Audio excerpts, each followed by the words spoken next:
नमस्कार दोस्तों, आइए आज हम लोग अगला पद पढ़ते हैं सूरदास द्वारा विरचित। और इस पद में बताया गया है कि श्री कृष्ण बाल रूप में है और बाल रूप में अपने आंगन में वे घुटनों के बल चल रहे हैं। उसी दृश्य का चित्रण यहाँ पर सूरदास जी ने किया है और किस प्रकार से किया है आइए हम देखते हैं। किलकत कान्ह घुटुरु अनियावत मणिमय कनक नंद को आंगन बिंब पकड़ी बौ धावत। कबहू निरख हरि आपहु छाह को कर सो पकरन चाहत। किलकत हसत राजत द्वै दतिया पुनि पुनि तिहियो गाहत। कनक भूमि पर कर पग छाया यह उपमा इक राजती। करी करे प्रति पद प्रति मन वसुधा कमल बैठ की साजती। बाल दशा सुख निरखी जसोदा पुनि पुनि नंद बुलावती।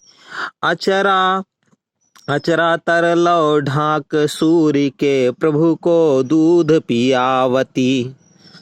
अब देखिए बच्चों, इस पद में बताया गया है, वर्णन किया गया है कि सूरदास जी किस प्रकार से श्री कृष्ण के बाल सौंदर्य का वर्णन कर रहे हैं। उसी का वर्णन है। किलकत कान घुटुरुअन आवत। किलकत का मतलब होता है किलकारी मारते हुए, कान माने श्री कृष्ण, घुटरुअन आवत घुटनों के बल आ रहे हैं। अर्थात इसमें बताया गया है कि श्री कृष्ण भगवान जो छोटे रूप में है, बालक के रूप में है, वे श्री कृष्ण स्वर्ण से रजित मड़ियों से बने हुए नंद जी के आंगन में घुटनों के बल चलते हुए आ रहे हैं। और बताया गया है, क्या वर्णन किया गया। मणिमय कनक नंद को आंगन बिंब पकड़िबो धावत। वह आंगन पहले ही बताया गया कि मड़ियों से और सोने का बना हुआ नंद जी का आंगन। अब उस आंगन में श्री कृष्ण के हाथों के, पैरों के और पूरे शरीर का जो छाया है अर्थात प्रतिबिंब है वह दिखाई पड़ रहा है और उसे पकड़ने के लिए श्री कृष्ण दौड़ रहे हैं। कबहु निरख हरि आपहु छाह को कर सो पकड़न चाहत। कभी कभी श्री कृष्ण अपने ही परछाई को देखकर अपने हाथों से उसे पकड़ना चाह रहे हैं। निरख का मतलब होता है देखना, हरि माने भगवान, कर सो पकड़न चाहत, उस अपनी परछाई को, अपने ही स्वरूप को जो प्रतिबिंब में दिखाई पड़ रहा, परछाई में दिखाई पड़ रहा, उसे पकड़ना चाह रहे हैं। किलकत हसत राजत द्वय दतिया पुनि पुनि तिहि अवघात। और इस प्रकार से श्री कृष्ण किलकारी मारकर हंसते हैं। किलकारी मारकर हंसते समय उनके मुख खुल जाते हैं और जब मुख खुल जाते हैं तो उनके मुख में अभी दो ही दांत आए हैं। वे अत्यंत ही शोभनीय होते हैं, अत्यंत ही सुंदर लगते हैं और इस प्रकार से उन दांतों को श्री कृष्ण बार बार दिखाते हैं। कनक भूमि पर कर पग छाया यह उपमा इक राजत। बता रहे हैं कि सोने के बनी हुई उस भूमि पर श्री कृष्ण के हाथों के और पैरों की परछाई इस प्रकार से दिखाई पड़ती है, इस प्रकार से वह शोभनीय हो रही है क्योंकि श्री कृष्ण के हाथों और पैरों में कमलवत निशान बना है, कमल का निशान बना है।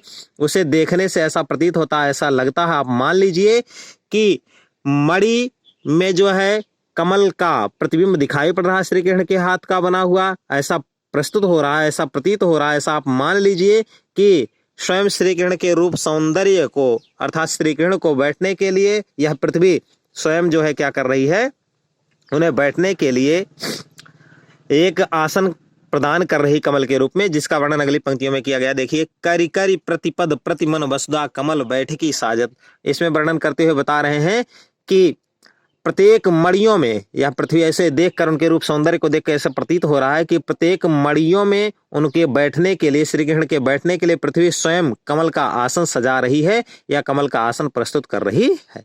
अब देखिए आगे वर्णन है। बाल दशा सुख निरखी जसोदा पुनि पुनि नंद बुलावत। बाल दशा, बाल दशा का मतलब होता है बचपन के सौंदर्य को देखकर, श्री कृष्ण के बाल सौंदर्य को देखकर, उनकी स्थिति को देखकर यशोदा माता काफी प्रसन्न हो जाती हैं और काफी खुश होकर वे बार बार नंद बाबा को बुलाती हैं। क्यों बुला रही हैं? क्योंकि वह नंद बाबा को जो है श्री कृष्ण के रूप सौंदर्य को दिखा देना चाह रही हैं। आचरा तर लौ ढाकी सूर्य के प्रभु को दूध पियावत। और इस प्रकार से यशोदा माता अपने आंचल में श्री कृष्ण को ढक लेती हैं और ढकने के बाद बालक श्री कृष्ण को अपना दूध पिला रही हैं, आंचल के अंदर ढककर, आंचल से छुपा करके। इस प्रकार का वर्णन सूरदास जी के द्वारा किया गया है। तो आइए देखिए आगे वर्णन है, हम काव्यगत सौंदर्य देखते हैं। यहाँ आपको उत्प्रेक्षा अलंकार, उपमा, और रूपक अलंकार, इसके साथ साथ आपको अनुप्रास देखने को मिलेगा। और छंद यहाँ जो है वह गेयात्मक छंद है, गाकर पढ़ा जाने वाला छंद है। भाषा ब्रज है और बाल सौंदर्य का सुलभ चित्रण किया गया है, स्वाभाविक चित्रण किया गया है।